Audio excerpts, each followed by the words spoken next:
don't imagine that I came to bring peace to the earth. Oh, just get saved, and after you get saved, everything's going to be great. It's going to be a bed of roses from this day forth. You ain't never going to have no more problems. You ever heard that kind of stuff? Just let Jesus save you and life's going to be great. Well, let me tell you, that ain't the way it works. That ain't the way it works. He says here, don't imagine that I came to bring peace to the earth. No, I came to bring a sword. Wow. We're going to have to fight? A sword? What do people usually do with swords? They kill people. Verse 35 and 36. I have come to set a man against his father, and a daughter against her mother, and a daughter-in-law against her mother-in-law. Your enemies will be right in your own household. Now, how many of you Christians know that's the truth? You know that you will have people that will be your enemies in your own household. Somebody said, well, my husband and I and our children, we all get along fine. I said, okay, how about your mother-in-law? Oh, my mother-in-law, when I try to tell her about Jesus, she don't want to hear nothing. She hangs up on me or cusses me out. Oh, did Jesus say He come to do that very thing? Now, isn't that sad? I mean, one of the most devastating things. We had a young couple come here one time.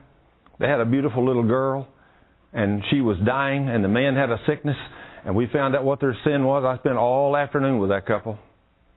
That couple confessed their sins. We prayed for that little girl, and she was healed, and he was healed. And for 6 months, there was not a symptom on either one of them. And then the parents, in other words, the mother and father that came here were both good Christians. But all the people on both sides of their family were non-believers. None of them were believers. Now, how this couple came to be believers is just the grace of God. But their mothers, fathers, aunts, uncles, brothers, sisters, nobody in that family believed in Jesus. Nobody.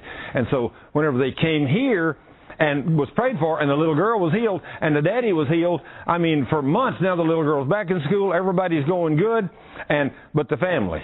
I mean, what do you mean? You're not going to take her back to the doctor? No, we went to Dallas, and Thurman prayed for her, and Jesus healed her. Oh, you got to be crazy. Jesus don't do stupid things like that no more. It's what He gives us doctors for. Take her to the doctor. So they would call me. What do we need to do? I said, well, is she having any symptom? No. I said, your husband having any symptom? No. I said, well, what do you don't understand about healing? It's done. Don't get into doubt and unbelief. Just walk in love. I said, there's a battle raging. Well, this went on for 6 months. And finally, 6 months, they said, we're catching so much flack from my mother and from his mother and dad and all this stuff. We're just going to have to take her back to the doctor. I said, no. But they did. And once they took her to the doctor, and the doctor done a diagnosis, he said, this thing is worse than it ever was.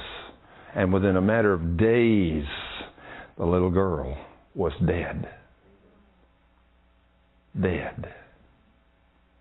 Now, isn't it amazing that she had not had a symptom for 6 months? As long as we trust in Jesus. And then we turn our back on Jesus and don't believe that He did what He did. We got to have a doctor to confirm it. And he backed off. And when he did, the little girl died. Now, that's one time when your heart breaks, and that's one time when you wish you was doing something else for a living. Because those people, they hated me. They told me, don't ever send us nothing else. We don't never want to hear about Thurman Scrivner ever again. I don't know whether they've ever got over it or not.